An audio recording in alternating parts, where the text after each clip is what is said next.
আল্লাহ রাব্বুল আলামিন বলে, বান্দা তুমি ফল খাবা, ফল এমন ফল যেই ফল তুমি কখনো দেখো নাই, এমন ফল যেই ফলের বর্ণনা কখনো তুমি শোনো নাই। আল্লাহ বলে, বান্দারে জান্নাতের মধ্যে তুমি হাঁটবা, ওই যে একটা গাছ দেখবা, গাছের মধ্যে কত সুন্দর একটা ফল দেখা যায়। বান্দা তোমার মনে চাইবে ফল খাবা, আল্লাহ বলে, বান্দা ওই গাছটা গোড়া সহ অটোমেটিক তোমার সামনে চলে আসবে। আল্লাহ বলে, বান্দারে তুমি তো মেহমান, হে বান্দা তুমি যখন মেহমান হয়ে জান্নাতের মধ্যে আসবা, যখন তুমি কোনো কিছু চাইবা, চাইতে দেরি হবে, তোমার সামনে আসতে দেরি হবে না। কি বলেন ঠিক কি না? আমার ভাইয়েরা, পয়গম্বর আলাইহিস সালাতু ওয়াস সালাম বলেন, হে আমার উম্মতের দল, দুনিয়ার মধ্যে যদি আমরা কোনো ফল খাই, একটা আম খাই, দেখবেন আমটা দেখতে খুব সুন্দর, অনেক গাছ এমন আছে, কিন্তু আমটা যখন খাবেন চুক্কা আছে নাকি নাই, টক। আবার দেখবেন আমটা খুব সুন্দর দেখা যায়, আমটা আপনি খাবেন, একটা কামড় খাইলেন ভালো লাগলো, আর একটা কামড় খাবেন দেখবেন ভালো লাগে না। কি বলেন ঠিক কিনা?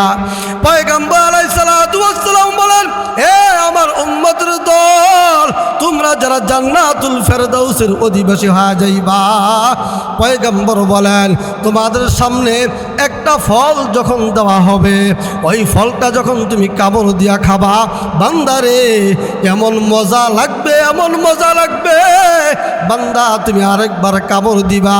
পয়গম্বর বলেন প্রত্যেকটা কামড়ের স্বাদ আল্লাহ পাক ভিন্ন রকম দিয়া রাখছে। এক একটা ফলের মধ্যে 70 রকমের স্বাদ দিয়েছেন কে? আরো জোরে বলেন কে? এই জন্য আল্লাহ রাব্বুল আলামিন বলে, বান্দা দুনিয়ার মধ্যে আমি আল্লাহ তোমাদেরকে সৃষ্টি করেছি, আমি আল্লাহ পাকের ইবাদত বندگی করার জন্য।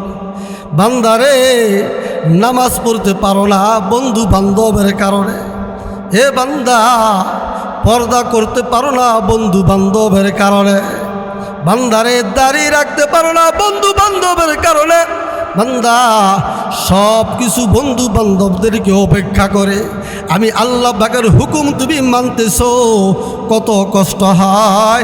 দাড়ি রাখাম, যুবক দাড়ি রাখলে বন্ধু তোমাকে নিয়ে দুষ্টামি করে, ফাজলামি করে, আসে নাকি নাই? কিন্তু আল্লাহ বলে, বান্দা বন্ধু যত কথাই বলুক না কেন তুমি দাড়ির মধ্যে হাত দাও না। বান্দারে তুমি দাড়ি রাখছ, মাথায় টুপি দাও, গায়ে পাঞ্জাবি পরো, 5 ওয়াক্ত নামাজ আদায় করো, কত কষ্ট হয়। আল্লাহ বলে, বান্দা এত কষ্ট করে যেহেতু আমি আল্লাহ পাকের ইবাদত বندگی করতেছ, বান্দা যাও যাও, আমি আল্লাহ ঘোষণা দিলাম তোমাকে আমি আল্লাহ জান্নাতুল ফেরদাউসের অধিবাসী বানায় দিব। আমার প্রিয় ভাইরা, আমি যে আয়াতে কারিমা তেলাওয়াত করেছি, এই আয়াতে কারিমার দ্বিতীয় অংশে আল্লাহ রব্বুল আলামিন বলেন, ওয়ালা তুশরিকু বিহি শাইআ। আল্লাহ বলে, বান্দা 1 নম্বর নির্দেশনা, তোমরা আমি আল্লাহ পাকের ইবাদত বندگی করবা। 2 নম্বর নির্দেশনা, বান্দা আমি আল্লাহ পাকের ইবাদত বندگی করবা, তবে দুনিয়ার কাউকে আমি আল্লাহ পাকের ইবাদতের মধ্যে শরীক করবা না। এক কথায় শিরক মুক্ত ইবাদত করতে হবে কার? আমাদের দেশে দেখবেন বহু মানুষ এরকম আছে যারা সারা জীবন পার করে ফেলে, মসজিদে আসে না, নামাজ পড়ে না, আল্লাহ পাকের কুদরতি পায়ে সেজদা দেয় না, কিন্তু তাদেরকে দেখবেন বিভিন্ন পীরের সামনে গিয়ে সেজদা দেয়, আসে নাকি নাই? দেখবেন তাদেরকে বিভিন্ন পীরের মাজার গিয়ে সেজদা দেয়। আল্লাহ রাব্বুল আলামিন বলে, বান্দা সেজদা পাওয়ার উপযুক্ত একমাত্র আমি আল্লাহ তাআলা। যদি আমি আল্লাহকে তুমি সেজদা না দাও, দুনিয়ার কাউকে সেজদা দাও, দুনিয়ার কোনো নেতার সামনে মাথা ঝুঁকাও, দুনিয়ার কোনো নেতার কবরের সামনে মাথা ঝুঁকাও, দুনিয়ার কোনো পীরের সামনে মাথা ঝুঁকাও, আল্লাহ বলে, বান্দা এটা তো ইবাদত হবে না, এটা শিরক হয়ে যাবে। কি বলেন ঠিক কি না? আল্লাহ রাব্বুল আলামিন কুরআনুল কারীমের সূরা বাকারা আয়াত নম্বর 83, এই আয়াত আল্লাহ রাব্বুল আলামিন বলেন, ওয়া ইজ আখাযনা মিসাকা বানি ইসরাঈলা লা তা'বুদুনা ইল্লাল্লাহ। আল্লাহ বলে বান্দা লা তা'বুদুনা ইল্লাল্লাহ, আল্লাহ বলে বান্দারে আমি আল্লাহ ব্যতীত অন্য কারো ইবাদত বন্দেগী করা যাবে না। কোনো মুসলমান আল্লাহ ব্যতীত অন্য কারো পায়ের সামনে, অন্য কোনো মাজারের সামনে, পীরের সামনে সেজদা দিতে পারে না। কি বলেন ঠিক কিনা? যদি সেজদা দেয় এটা হয়ে যাবে শিরক। কি বলেন ঠিক কিনা? আল্লাহ বলে বান্দা শিরক মুক্ত ইবাদত বন্দেগী করতে হবে। আমার ভাইরা দেখবেন কিছু মানুষ এরকম আছে, যদি জিজ্ঞাসা করা হয় রিজিকের মালিক কে, আরো জোরে আওয়াজ দেওয়া বলেন কে? অনেকে বলে রিজিকের মালিক ব্যবসা, অনেকে বলে রিজিকের মালিক চাকরি, অনেকে বলে রিজিকের মালিক কৃষি কাজ। যদি এরকম কেউ বলে এটা কি হয়ে যাবে? কথা কয় না, কি হয়ে যাবে? ডাইরেক্ট শিরক। ডাইরেক্ট রিজিকের মালিককে বলতে হবে আল্লাহ আমাকে ব্যবসা করার সুবর্ণ সুযোগ আল্লাহ আমাকে করে দিয়েছে, আমি এই ব্যবসার উসিলায় কিছু টাকা উপার্জন করি, এটা দিয়ে আমি আমার সন্তানদের রিজিকের ব্যবস্থা করি, এটা বলতে হবে। চাকরি করি, এটার উসিলায় কিছু টাকা পাই, এটা বলতে হবে। কৃষি কাজ করি, এটার উসিলায় কিছু টাকা পাই, এটা দিয়ে আমি আমার সংসার পরিচালনা করতে পারি। কি বলেন ঠিক কিনা? তার কারণ হলো ডাইরেক্ট রিজিকের মালিককে। আল্লাহ বিল কুরআনুল কারীমের সূরা হুদ আয়াত নম্বর 6, এই আয়াত আল্লাহ রাব্বুল আলামিন বলেন ওয়ামা মিন দাব্বাতিন ফিল আরদি ইল্লা আলাল্লাহি রিজকুহা। আল্লাহ রাব্বুল আলামিন বলে বান্দা পৃথিবীর মধ্যে যত মাখলুকাত আছে রে বান্দা, সমস্ত মাখলুকাতের রিজিকের মালিক কে? আরো জোরে বলেন কে? পয়গম্বর লুকমান আলাইহিস সালাতু ওয়াস সালাম তার সন্তানকে ডাক দেয়া বলেন, হে আমার সন্তান আমি তোমাকে ওসিয়ত করে যাই। সূরা লুকমান আয়াত নম্বর 13, এই আয়াত লুকমান আলাইহিস সালাতু ওয়াস সালাম সন্তানকে বলেন ওয়া ইয ক্বালা লুকমানু লিবনিহি ওয়াহুয়া ইয়াইযুহু ইয়া বুনাইয়া লা তুশরিক বিল্লাহ। লুকমান আলাইহিস সালাতু ওয়াস সালাম সন্তানকে ওসিয়ত করতেছে, বাবা শিরক এমন মারাত্মক গুনাহ, এমন মারাত্মক গুনাহ। বাবারে আল্লাহ যতদিন তোমাকে বাঁচিয়ে রাখবেন ততদিন আল্লাহর সাথে দুনিয়ার কাউকে অংশীদার করবা না। আমরাও আমাদের সন্তান, আমাদের বিবি, আমাদের বন্ধু, আমাদের অধীনস্থ যারা থাকবে সবাইকে আমরা বলবো ইবাদত বন্দেগী করব কার? খবরদার ওই ইবাদত বন্দেগীর মধ্যে আল্লাহর সাথে দুনিয়ার অন্য কাউকে অংশীদার করব পারবো তো ইনশাআল্লাহ। আমার প্রিয় ভাইরা, আমি যেই আয়াতে কারিমা তেলাওয়াত করেছি এই আয়াতে কারিমার তৃতীয় অংশে আল্লাহ রাব্বুল আলামিন বলেন ওয়াবিল ওয়ালিদাইনি ইহসানা। আল্লাহ রাব্বুল আলামিন বলে বান্দা এক নম্বর নির্দেশনা তোমরা আমি আল্লাহ পাকের ইবাদত বন্দেগী করবা। আল্লাহ বলে বান্দা 2 নম্বর নির্দেশনা শিরক মুক্ত ইবাদত বন্দেগী করবা। আল্লাহ বলে বান্দা 3 নম্বর নির্দেশনা ওয়াবিল ওয়ালিদাইনি ইহসানা। আল্লাহ রাব্বুল আলামিন বলে বান্দা 3 নম্বর নির্দেশনা তোমরা তোমাদের আব্বা আম্মা মা বাবার সেবা করবা, খেদমত করবা। নির্দেশটা কার? আরো জোরে বলেন কার?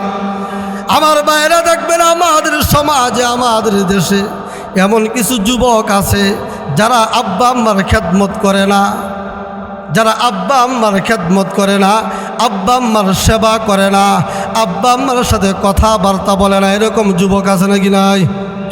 আরো বহু যুবক এরকম আছে নিজে তার বিবিকে নিয়ে শহরে থাকে, ঢাকা থাকে, মা বাবা কোথায় থাকে তার কোনো খোঁজ খবর নেয় না। বহু সন্তান এরকম আছে নিজে ভালো কাপড় চোপড় পরে, মা বাবাকে ভালো কাপড় চোপড় পর্যন্ত দেয় না। বহু সন্তান এরকম আছে নিজের যদি ঠান্ডা লেগে যায়, নিজের যদি মাথা ব্যথা করে অথবা পেট ব্যথা করে তাকে নিয়ে চলে যায় ঢাকা বড় বড় হাসপাতাল। মা বাবা অসুস্থ হয়ে যায়, মা বাবাকে চরসবুদ্দি বাজার থেকে ফার্মেসির মধ্যে আসে আইসা কয়েকটা ওষুধ মা বাবাকে দিয়া যায়, এমন সন্তান আমাদের এলাকায় আছে নাকি নাই? এ ভাই, যে মা বাবা মাথার গাম পায়ে ফেলে কষ্ট করে তোমাকে লালন পালন করলো, ওই মা বাবাকে আজকে তুমি ভুলে গেলা। ওই মা বাবার দুঃখে সুখে তোমাকে পাশে পায় না। মা বাবা খাইতে পারে না, মা বাবা ঘুমাইতে পারে না, মা বাবা ভালো কাপড় চোপড় পরতে পারে না। তুমি মা বাবাকে দেখাশোনা করো না, এমন সন্তান আমাদের দেশে আছে নাকি নাই? আরে ওই যে সোনারগাঁওয়ের এক ঘটনা, গত ঈদের পরে এক ঘটনা সংঘটিত হয়েছে নাকি ঈদের দিন, মনে নাই? ঈদের দিন অথবা ঈদের পরের দিন সন্তান বাবা বৃদ্ধ বাবা কেমনভাবে প্রহার করেছে, বাবার শরীরটা রক্তাক্ত হয়ে গেছে। কেন জানেননি? বাবা কেন সন্তানকে জমি লিখে দেয় না, জায়গা লিখে দেয় না? আফসুস, যেই সন্তানকে মা বাবা এত কষ্ট করে লালন পালন করলো, বাবা মাথার গাম পায়ে ফেলে জমি জামা ক্রয় করলো, তোমার কি মনে হয় মা বাবা দুনিয়া থেকে চলে গেলে এই সম্পত্তি অন্য কাউকে দিয়ে যাইব? কথা কয় না? মা বাবা যেই সম্পদ রেখে যায়, ওই সম্পদের মালিক তো কে হবে? সন্তান। কি বলেন ঠিক কিনা? কিন্তু আমার ভাইরা, তুমি কেন মা বাবাকে টাকার জন্য মা বাবাকে প্রহার করো? কারণটা কি? জাগা জমির জন্য মা বাবাকে প্রহার করো, কারণটা কি? তোমার যদি বুকে পাঠা থাকে, তুমি একটা জায়গা ক্রয় করে মা বাবাকে দেখাও না, একটা ব্যবসা বাণিজ্য চালু করে তুমি মা বাবাকে দেখাও না। কি বলেন ঠিক কিনা? এটা তো তোমার কামাই না, এটা মা বাবার কামাই। মা বাবার কামাইয়ের মধ্যে সন্তান হস্তক্ষেপ করে কিভাবে?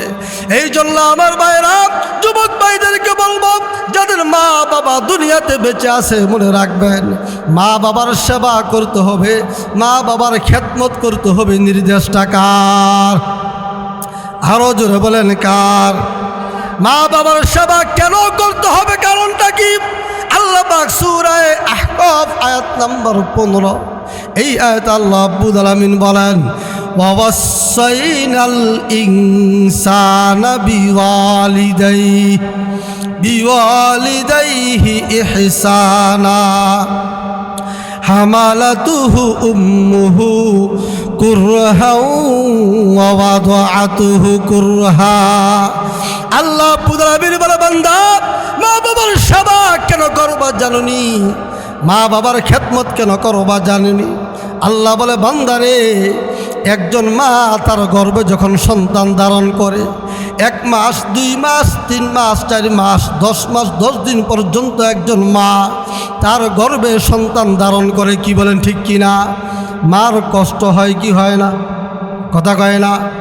এই যে গরম, আমরা বৈশা আছি, যদি আমাদেরকে কেউ বলে, ভাই গরমের মধ্যে সিঙ্গাপুর থেকে একটা ভালো কম্বল আনছি, ওই কম্বলটা আজকে যেহেতু মাহফিল, তুমি গায়ে দিয়ে বসে তুমি মাহফিলের মধ্যে আলোচনা শুনবেননি?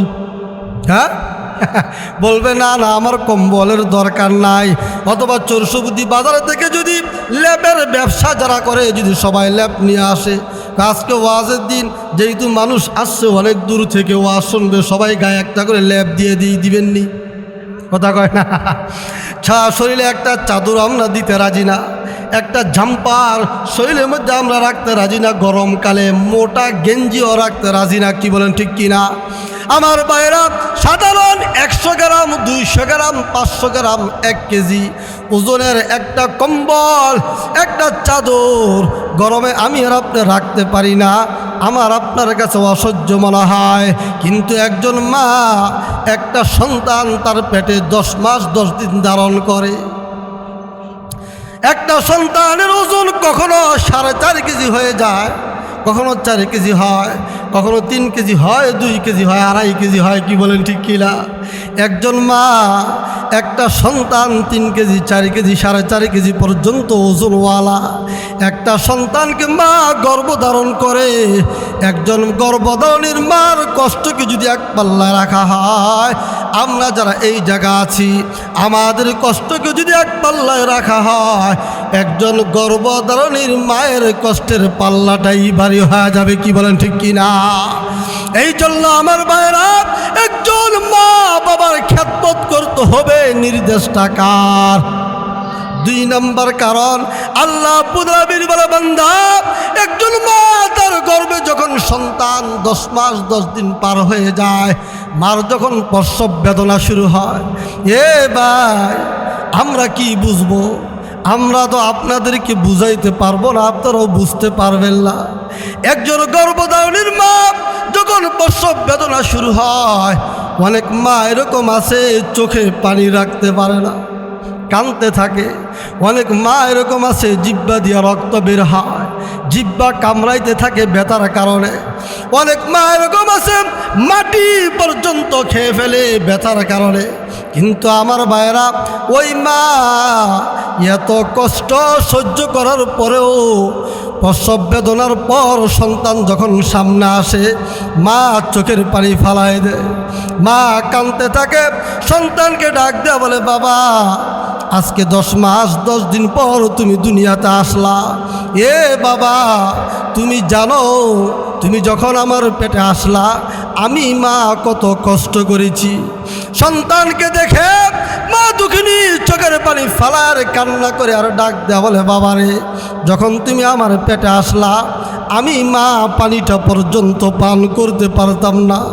বাবারে তুমি যখন আমার পেটে আসলা আমি মার সামনে কত সুন্দর সুন্দর খাবার রাখা হতো, আমি মা কোনো খাবার খাইতে পারতাম না।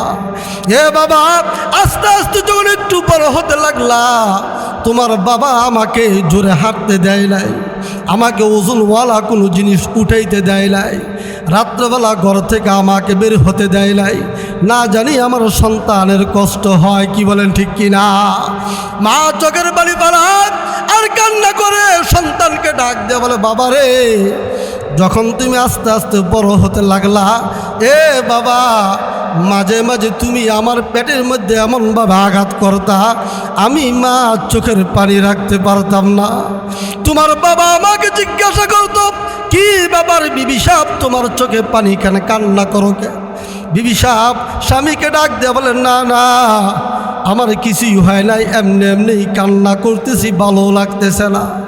মা সন্তানকে ডাক দিয়ে বলে, বাবা মাঝে মাঝে এমন বাবা আঘাত করতা, আমি মা চোখের পানি রাখতে পারতাম না।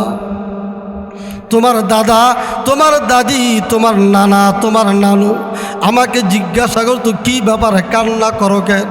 আমি তোমার নানার কাছেও বলতাম না, তোমার নানুর কাছেও বলতাম না, তোমার দাদা দাদির কাছেও বলতাম না।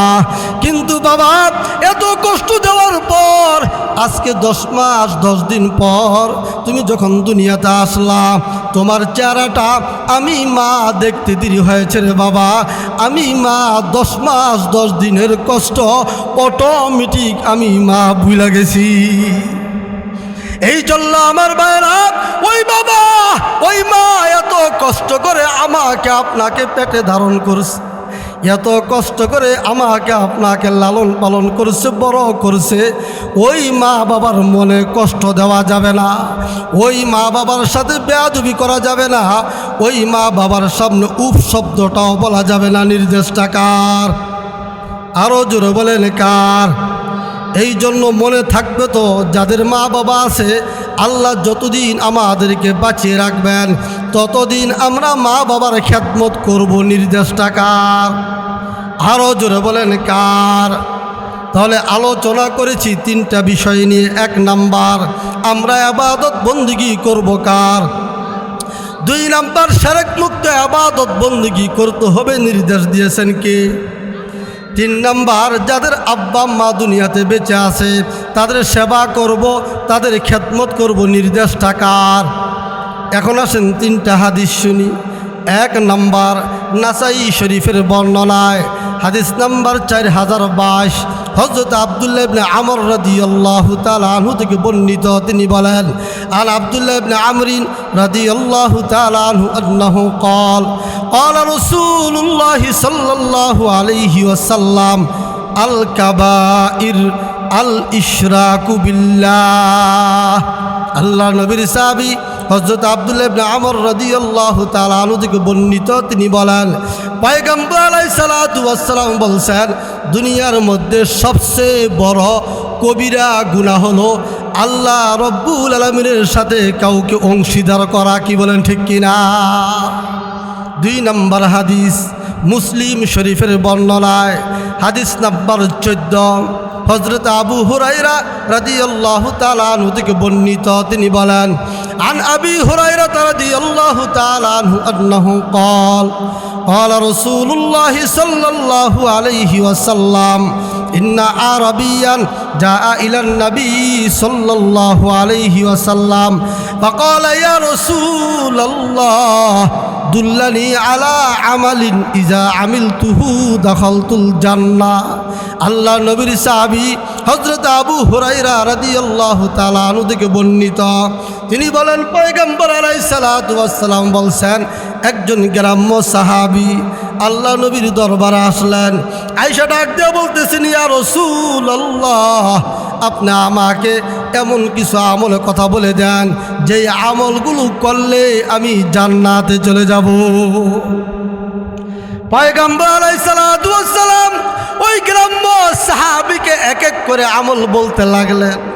পয়গম্বর বলতে লাগলেন, ক্বালা তা'বুদুল্লাহ লা তুশরিকু বিহি শাইআ ওয়া তুকিমুস সালাতাল মাকতুবা ওয়া তুআদ্দিজ যাকাতাল মাফরুজা ওয়া তাসুমু রমাদান।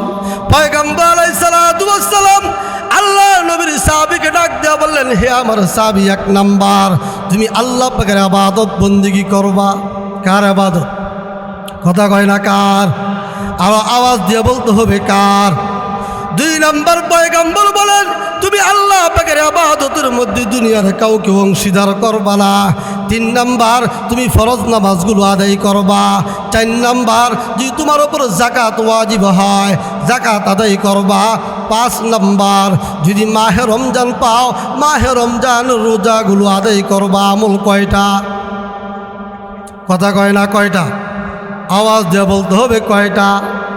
এই কথা বলার পর আল্লাহ নবীর সাহাবী আল্লাহ নবীকে ডাক দেয়া বলেন, ক্বালা ওয়াল্লাযী নাফসি বিয়াদিহি লা আযীদু আলা হাযা শাইআন আবাদা ওয়ালা আনকুসু মিনহু।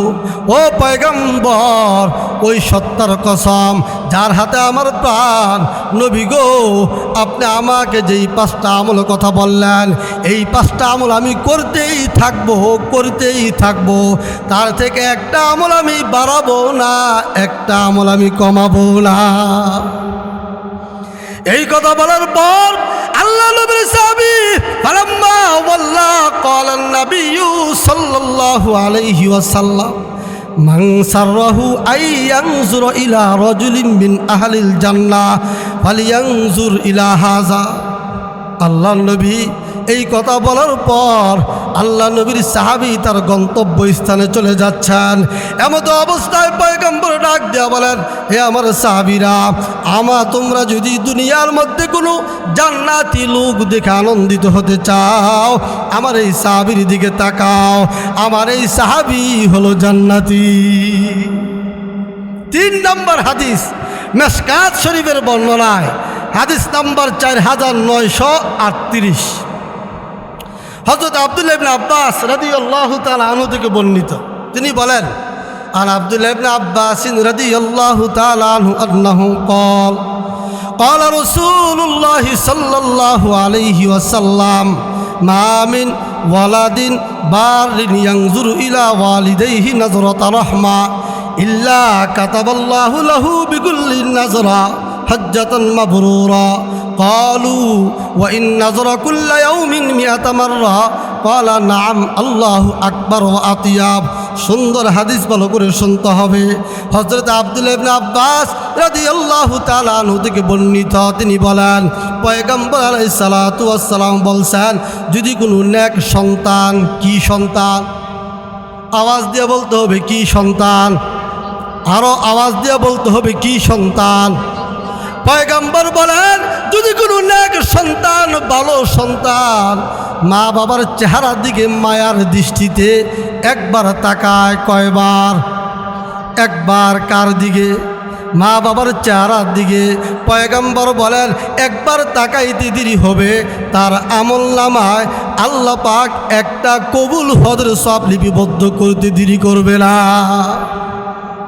সাহাবায়ে কেরাম জিজ্ঞেস করলেন, ইয়া রাসূলুল্লাহ, যদি কোনো নেক সন্তান ভালো সন্তান মা বাবার চেহারার দিকে দৈনিক 100 বার তাকায়, পয়গম্বর বলেন যদি কোনো নেক সন্তান ভালো সন্তান মা বাবার চেহারার দিকে দয়ার দৃষ্টিতে দৈনিক 100 বার তাকায়, পয়গম্বর বলেন 100 বার যদি কোনো উম্মত তাকায় তার আমলনামায় আল্লাহ পাক 100 কবুল হজের সব লিপিবদ্ধ করে দিবে। এই জন্য আমার ভাইরা, যুবক ভাইদেরকে বলবো, পর্দার আড়ালে মা ও বোনদেরকে বলবো, যাদের মা বাবা দুনিয়াতে বেঁচে আছে এটা অনেক বড় নিয়ামত মনে করব। অনেক বড় নিয়ামত, অনেক বড় নিয়ামত। কেন? আপনি চাকরি করবেন, যখন ঘর থেকে বের হবেন মা বাবার চেহারার দিকে একবার তাকান, তারপর ঘর থেকে বের হন। আপনি ব্যবসা করবেন, মা বাবার চেহারার দিকে একবার তাকান, তারপর ব্যবসায় যান। আপনি স্কুলে যাবেন, মা বাবার চেহারার দিকে একবার তাকান। মাদ্রাসায় যাবেন, মা বাবার চেহারার দিকে একবার তাকান। ক্ষেত খামারে যাবেন, মা বাবার চেহারার দিকে একবার তাকান। আবার আসবেন, মা বাবার চেহারার দিকে একবার তাকান। যদি আপনি দৈনিক 2 বারও তাকান, যাওয়ার সময় একবার, আসার সময় একবার, পয়গম্বর বলেন যদি আমার কোনো উম্মত মা বাবার চেহারার দিকে দয়ার দৃষ্টিতে যতবার তাকাবে ততবার কবুল হজের সওয়াব লিপিবদ্ধ করে দিবেন কে? মন থাকবে তো ইনশাআল্লাহ। আলোচনা চলতেছিল 3টা বিষয় নিয়ে। 1 নাম্বার, আমরা ইবাদত বন্দেগী করব কার? 2 নাম্বার, শিরক মুক্ত ইবাদত করব কার? 3 নাম্বার, মা বাবা যাদের বেঁচে আছে আমরা তাদের সেবা করব, খেদমত করব, নির্দেশটা কার? 3টা কথা সামনে রেখে 3টা হাদিস বললাম। আল্লাহ পাক আমাকে আপনাদেরকে যে আলোচনা করা হলো তার উপর সবাইকে আমল করার তৌফিক দান করুক। ওয়া আখিরু দাওয়ানা আনিল হামদুলিল্লাহি রাব্বিল আলামিন। আসসালামু আলাইকুম ওয়া রাহমাতুল্লাহি ওয়া বারাকাতুহু।